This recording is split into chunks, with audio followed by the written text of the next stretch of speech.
The day began like any other in New York City, a metropolis that thrived on routine and momentum. The streets pulsed with life as early risers hurried to their destinations, businessmen adjusting their ties, baristas handing out steaming cups of coffee, and students weaving through the crowd with backpacks slung over their shoulders. Yellow taxis darted through the avenues, their horns blaring in a familiar urban symphony. The air carried the crisp promise of autumn, and above it all, the towering steel and glass of the World Trade Center stood as silent witnesses to another bustling morning. Inside the North Tower, offices hummed with the sounds of keyboards clicking and telephones ringing. Employees settled into their routines, greeting coworkers with polite nods and casual conversations. Some flipped through newspapers, catching up on the latest headlines, while others stirred sugar into their coffee, unaware that their normalcy was about to be ruptured. High above the city, air traffic controllers monitored the skies, following the movements of countless flights crisscrossing the airways. Among them was American Airlines Flight 11, its course appearing routine on radar screens, though inside the cockpit, something had gone terribly wrong. And seen by those on the ground, Flight 11 had already been hijacked, its path no longer dictated by the pilots but by men with an unthinkable purpose. Passengers and crew, trapped in the unfolding nightmare, made desperate calls to loved ones, their voices trembling with fear and uncertainty. The jet's altitude and speed shifted subtly, deviations that might have seemed minor in the moment but would soon change the world forever. As the aircraft barreled toward Manhattan, its shadow stretched over the Hudson River, drawing closer to a city still wrapped in the illusion of an ordinary morning. At precisely 8:46 a.m., that illusion shattered. The impact sent shockwaves through the tower, unleashing a cascade of fire, smoke, and debris. Glass exploded outward, raining down onto the streets below as flames engulfed the upper floors. Pedestrians stopped in their tracks, heads tilting upward in disbelief, their eyes widening as black smoke curled into the sky. Emergency dispatchers scrambled to make sense of the chaos, their radios crackling with frantic voices. In that instant, New York City was no longer just waking up, it was being thrust into a day that would be etched into history forever. The moment American Airlines Flight 11 struck the North Tower, the massive skyscraper shuddered as if in agony. A fireball erupted from the upper floors, consuming everything in its path and belching thick smoke into the morning sky. Windows burst apart, sending jagged shards tumbling to the streets below. The once orderly cityscape plunged into chaos. Pedestrians stood frozen, their expressions shifting from confusion to horror. Screams pierced the air as bystanders pointed skyward, struggling to grasp the grim reality unfolding before them. In an instant, Manhattan was no longer the same. From the ground, stunned onlookers stared up at the gaping hole in the tower's facade, the flames licking hungrily at the building's core. Was it a tragic accident, a pilot gone astray? Speculation rippled through the streets, news stations scrambled for answers, and emergency dispatchers fielded a deluge of calls. Meanwhile, inside the tower, the reality was far grimmer. Workers trapped on the upper floors fought to breathe through the thickening smoke, some pressing against broken windows in a desperate attempt to escape the inferno. Chaos reigned as stairwells filled with fleeing employees, the air punctuated by screams, shouts, and the muffled cries of those who realized they had no way out. 17 minutes later, the nightmare deepened. United Airlines Flight 175, following a similarly hijacked trajectory, pierced the South Tower in a violent eruption of fuel and fire. The explosion sent another shockwave through the city, confirming the worst. This was no accident. Flames and debris exploded outward, engulfing nearby buildings in a blizzard of shattered concrete and twisted metal. Across the country, televisions broadcasted the horror in real time, capturing the collective gasp of a nation realizing it was under attack. On the streets, crowds scrambled for cover as emergency responders rushed toward the scene, their faces steeled with determination despite the growing terror. Sirens blared through lower Manhattan as firefighters, paramedics, and police officers charged into the towers, driven by duty and courage. They climbed stairwell after stairwell, pushing against the tide of evacuating workers, their radios crackling with frantic voices. Outside, the streets were a scene of bedlam. People ran, cried, and clutched cell phones, desperately trying to reach loved ones. A cloud of smoke and ash thickened the air, blanketing everything in an eerie gray haze. The city, once filled with the sounds of life, now trembled under the weight of catastrophe. And yet, even in the chaos, there was resolve. First responders pressed forward, unaware that some of them would never return. For nearly an hour, the Twin Towers, symbols of American resilience, stood engulfed in flames, defying the devastation unfolding within. Black smoke poured into the sky, stretching across the Manhattan skyline like a funeral shroud. Inside, chaos reigned. Survivors clung to hope as they made their way down choking stairwells, guiding one another through darkness and debris. Firefighters, battling exhaustion and the overwhelming heat, pressed forward with unwavering resolve, their boots pounding against broken glass and twisted steel. Radios crackled with frantic updates: more fires, blocked exits, the growing instability of the structures. But still, they climbed, driven by duty and the desperate hope of saving lives. Outside, the streets were a battlefield of panic and disbelief. Thousands of evacuees ran through the thickening haze, their faces streaked with dust and tears.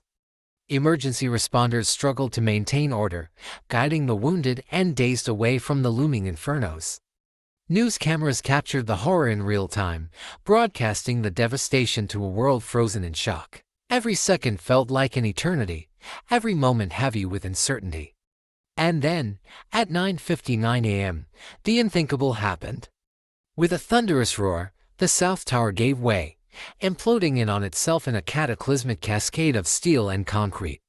A monstrous dust cloud swallowed the streets, plunging the city into a blinding, suffocating darkness. Survivors staggered through the ashen fog, their voices lost in the deafening silence that followed. Some screamed names, searching for loved ones swallowed by the collapse. Others simply wandered, their faces blank with shock, their bodies coated in soot and debris. First responders, many of whom had just reached the lower floors, were now buried beneath the rubble, their last radio transmissions cutting off in static. And yet, the horror was not over. At 10:28 a.m., the North Tower, its frame weakened and burning, followed its twin. Another deafening roar echoed through Manhattan, sending another tidal wave of debris cascading through the streets.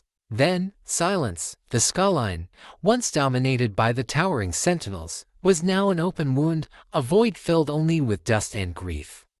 The world seemed to hold its breath as the enormity of what had happened settled in.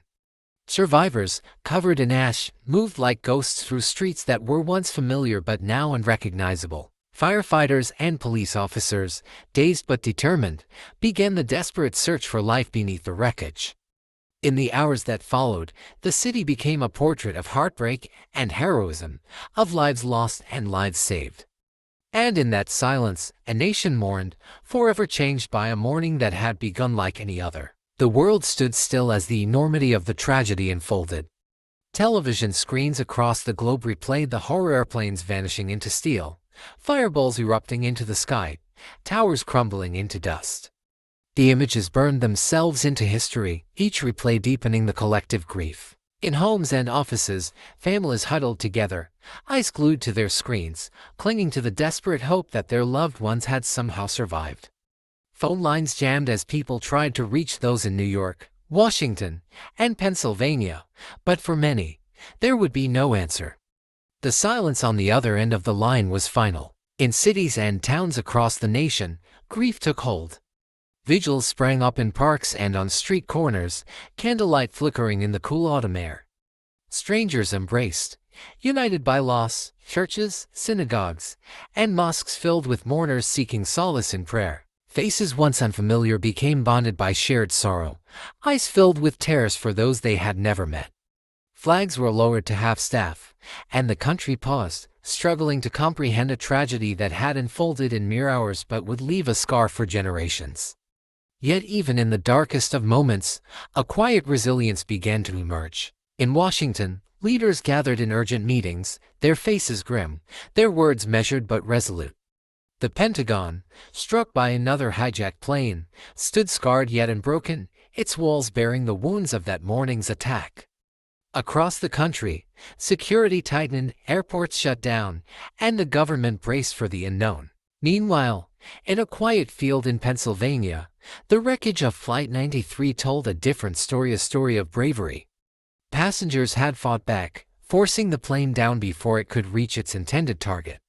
Their sacrifice, like so many that day, became a testament to courage in the face of terror. Grief soon gave way to something stronger: anger, determination, and an unwavering sense of unity.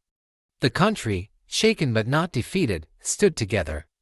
Americans lined up to donate blood, sent supplies to first responders, and comforted one another in ways large and small. The words "never forget" echoed across the nation, not just as a promise of remembrance, but as a vow to honor those lost. The attacks had stolen nearly 3,000 lives, but they had not broken the spirit of the country. From the ashes of that day, a new resolve emerged, one that would shape the years to come. As the dust settled, the world grappled with the weight of an event that had reshaped history. Ground Zero, once a scene of unimaginable destruction, became hallowed ground, first as a graveyard of loss, then as a symbol of resilience. For months, recovery crews sifted through the rubble, searching for remains, for memories, for closure. The air still carried the scent of smoke and steel, even as the city slowly began to rebuild. Over time, the site transformed into a place of remembrance, where the names of the nearly 3,000 victims were etched into stone, ensuring they would never be forgotten. The Freedom Tower, rising where the Twin Towers once stood, became a testament to both the pain of loss and the strength to rebuild. Beyond Manhattan, the attacks rippled across the globe, reshaping geopolitics and altering the course of history. The United States launched the War on Terror, sending troops into Afghanistan to dismantle the forces behind the attacks.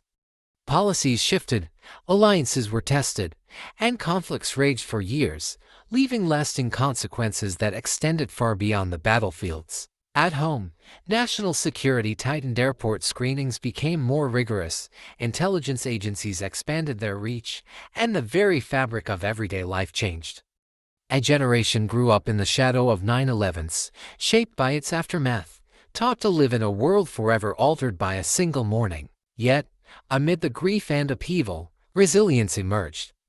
The stories of heroism: firefighters who charged into burning buildings, passengers who fought back on Flight 93, strangers who helped one another escape, became woven into the nation's identity. Families of victims turned their sorrow into action, establishing charities and scholarships in honor of their loved ones.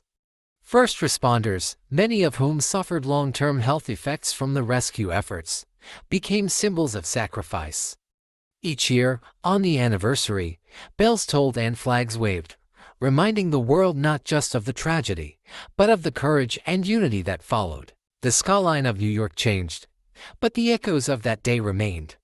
The scars of 9/11s did not fade, nor did the memories of those lost. Instead, they became a solemn reminder of both devastation and perseverance. Through tragedy, the world witnessed the unbreakable human spirit, a testament to the strength found in unity, the resilience born from grief, and the enduring promise to remember always. Thanks for tuning into the past. Don't forget to subscribe and join me for more stories that shaped our world.